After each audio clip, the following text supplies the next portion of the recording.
بسم اللہ الرحمن الرحیم السلام علیکم ورحمۃ اللہ وبرکاتہ۔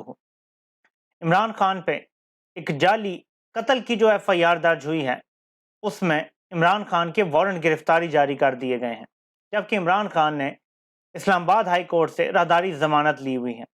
اب دیکھنا یہ ہے کہ جب عمران خان پیش ہوں گے عدالت میں، جب بھی انہوں نے پیش ہونا ہے متعلقہ عدالت میں، کیا وہیں پہ عمران خان کو گرفتار کر لیا جائے گا اور مچ جیل میں ڈال دیا جائے گا؟ ناظرین، اسکرپٹ ایسا ہی لگتا ہے کہ 1977 والا ہی ہے۔ اب دیکھنا یہ ہے کہ یہ جو سوشل میڈیا کا دور ہے، آگاہی کا دور ہے، اس میں یہ کام ہو سکتا ہے یا نہیں۔ دوسری طرف اسحاق ڈار نے اس سازش کا اعتراف کر لیا ہے جو عمران خان 1.25 سال سے قوم کو سمجھا رہے ہیں۔ عمران خان جب حکومت سے نکالے گئے تو انہوں نے بتایا کہ پاکستان کو سری لنکا بنا دیا جائے گا، یہ پاکستان کو دیوالیہ کر دیں گے، معیشت یہ نہیں سنبھال سکتے۔ اب ناظرین، اسحاق ڈار نے باقاعدہ یہ بیان دے دیا ہے کہ پاکستان کو سری لنکا بنا کے پھر دوبارہ معاہدہ کرنا چاہتا ہے آئی ایم ایف۔ یہ سازش ہو رہی ہے، پاکستان کے خلاف جیو پولیٹکس کھیلی جا رہی ہے، یہ ملک کا فائنانس منسٹر اعتراف کرتا ہے۔ تو کیا وقت نہیں آ گیا کہ اسحاق ڈار قوم سے معافی مانگے، استعفیٰ دے؟ کیا وقت نہیں آ گیا کہ شہباز شریف قوم سے معافی مانگے، اسمبلی توڑے اور الیکشن کا اعلان کرے؟ اور کیا وقت نہیں آ گیا کہ احتساب ہو کہ کس طرح سے ایک چلتی حکومت گرائی گئی جس کے دور میں 6.1% بڑھوتری ہو رہی تھی ہمارے جی ڈی پی میں، اور آج ہمارا جی ڈی پی مائنس میں جا رہا ہے، اور کہا جا رہا ہے کہ اب ہم سری لنکا بننے جا رہے ہیں؟ تو یہی بات تو عمران خان کہتا تھا۔ جب عمران خان کہتا تھا کہ آئی ایم ایف کے ساتھ معاملات ایسے تو کہا جاتا تھا آئی ایم ایف کی توہین ہو گئی ہے، غداری ہو گئی ہے۔ اب Ishaq Dar I am F کے بارے میں ہر طرح کی بات کر رہا ہے، تو اب تو انہیں آئی ایم ایف کیوں نہیں لگ رہی؟ پاکستان کو آئی ایم ایف کی ایسے ضرورت ہے جیسے انسان کو جینے کے لیے آکسیجن کی ضرورت ہوتی ہے، اب اتنا ضروری ہو گیا آئی ایم ایف نہیں آتا تو پاکستان نے ڈیفالٹ کرنا ہی کرنا ہے، ہمارے پاس کوئی پلان بی نہیں ہے۔ دنیا کا بڑے سے بڑا معاشی ماہر بھی پاکستان کو نہیں بچا سکتا دیوالیہ ہونے سے اگر ہم آئی ایم ایف کے پاس اب نہیں جاتے۔ خطرہ مجھے یہ ہے اور خدشہ یہ ہے مجھے کہ جو کام بیرونی قوتیں نہیں کر سکتی تھیں ڈائریکٹ، وہ یہ کر کے، یہ عمران خان کی حکومت گرا کے جو انہوں نے کیا ہے، جس طرح پی ڈی ایم اعلی کار بنی ہے بیرونی قوتوں کی، اگر عمران خان کی حکومت رہتی، آپ کسی معاشی ماہر سے پوچھ لیں جو نیوٹرل ہے، وہ آپ کو کہے گا کہ ڈالر زیادہ سے زیادہ 200-210 تک جاتا۔ اس کی وجہ سے کیونکہ یہ جو بھی 60-70 روپیہ ایکسٹرا قیمت لگی ہوئی ہے ڈالر کی، تو آپ پیٹرول اور ڈیزل کی قیمت بھی اتنی ایڈ کر کے کم کر لیں۔ ابھی اگر 260 کا ہے فار ایگزامپل، مجھے نہیں پتا ابھی کیا قیمت چل رہی ہے، تو یہ 190 کا ہوتا، 70 روپیہ آپ قیمت کم کر لیتے۔ اس حساب سے اگر آپ مہنگائی دیکھیں تو ساری مہنگائی ہی اسی حساب سے نیچے ہوتی۔ تو آج جو 38% پہ مہنگائی ہے وہ شاید 15% پہ، 14% پہ اس طرح ہوتی، تو عوام پہ بھی کم بوجھ پڑتا۔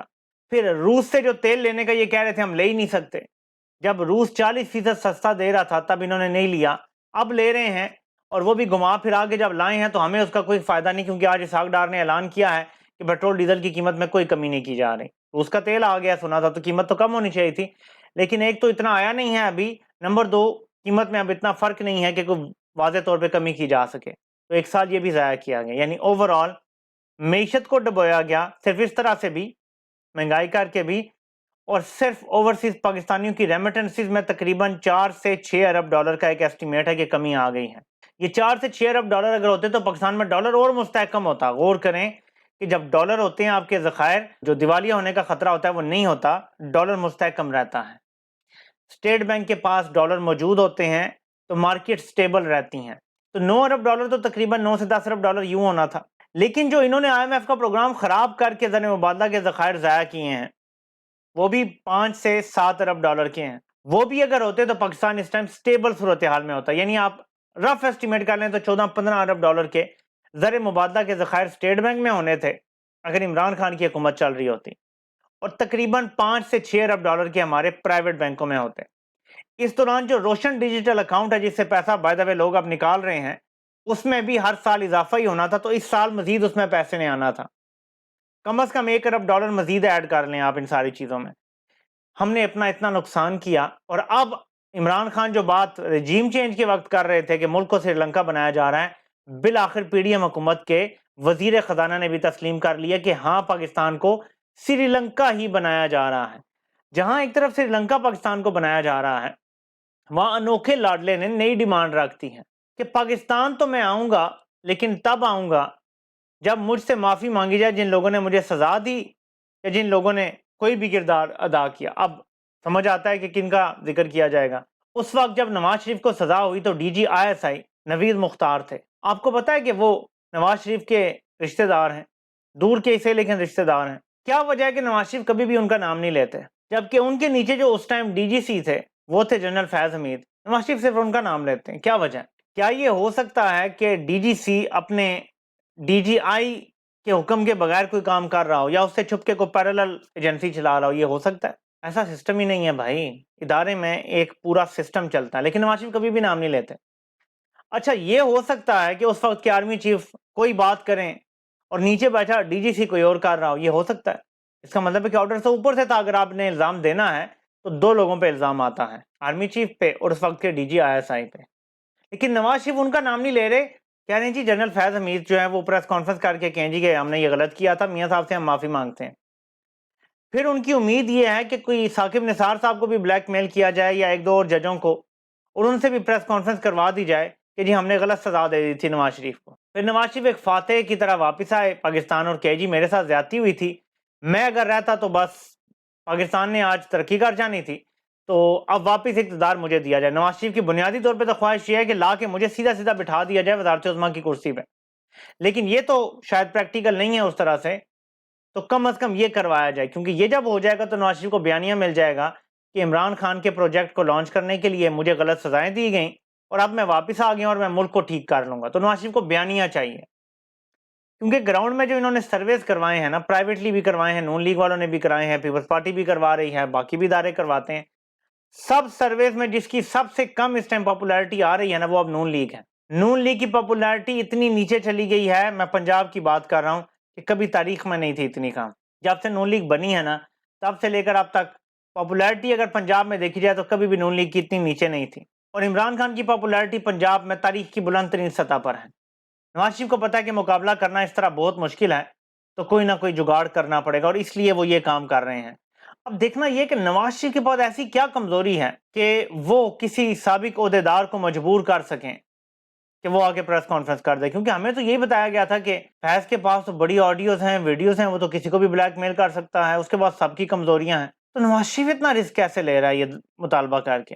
کیا چل رہا ہے گیم؟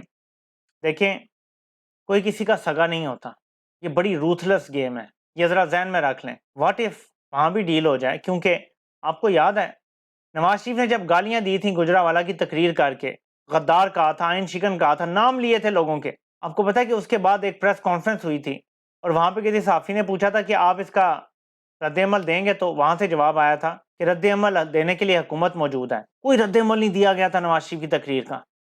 اس سے یہی بات سمجھ آتی ہے کہ وہ فکسڈ میچ تھا، جو بھی ہوا تھا بغلول کی مرضی سے ہوا تھا، نام جو لیے گئے تھے مرضی سے لیے گئے تھے، ورنہ تو سٹنگ لوگوں کے نام لیے گئے تھے بھائی۔ اتنی جرت کیسے آ گئی اس میں تو کبھی بھی اتنی جرت نہیں ہوئی سٹنگ لوگوں کے نام لے، لیکن لیے تھے، مینز فکسڈ میچ تھا۔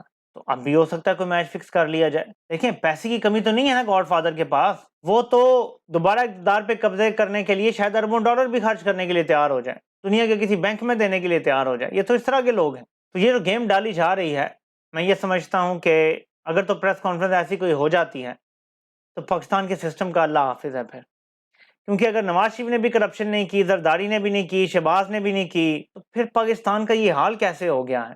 عمران خان نے کرپشن کی ہوتی تو اس پر قتل کے مقدمے نہ بن رہے ہوتے اور اس کی ضمانتیں وہاں کینسل نہ ہو رہی ہوتی۔ اگر نواز شریف نے کرپشن نہ کی ہوتی تو نواز شریف پہ بھی ایسے ہی کیس بننے تھے، لیکن نواز شریف پہ کرپشن کے کیس بنے اور وہ نائل ہوا۔ عمران خان پہ کرپشن کے کیس نہیں بن رہے پکے، کوئی تگڑا کیس نہیں ہے، جو بنا رہے ہیں وہ اتنے بھونڈے کیس ہیں، ان میں تاریخیں نہیں ان سے میچ ہو رہی، کہ جو بندہ اپنے بھائی کی وزارت عظمیٰ میں نہیں آ رہا، میرا خیال ہے وہ بھروسہ نہیں کر رہے۔ اتنی بار ڈسے جا چکے ہیں میاں صاحب کہ وہ اب سوچتے ہیں کہ اگر میں آ گیا پاکستان اور ایک دم سب کچھ ریورس ہو گیا، حکومت چلی گئی، مجھے پکڑ کے پھر جیل میں ڈال دیا، تو میں پھر کیسے بھاگوں گا یہاں سے؟ کیونکہ ایک میٹنگ ہوئی ہے صحافیوں کے ساتھ اور وہاں کہا گیا کہ عمران خان کو بھی نہیں چھوڑنا، لیکن باقیوں کے ساتھ بھی جو ہمارا رویہ ہوگا نا، آپ کو دیکھ کے پتا چلے گا کہ ہم واقعی نیوٹرل ہو گئے ہیں۔ نواز شریف شاید اسی چیز سے ڈر رہا ہے۔ دیکھتے ہیں کہ آگے کیا ہوتا ہے۔ آپ سے انشاءاللہ پھر ملاقات ہوتی ہے۔ اللہ پاک آپ سب کا حامی و ناصر ہو۔ آپ سب کو سننے کا بہت بہت شکریہ۔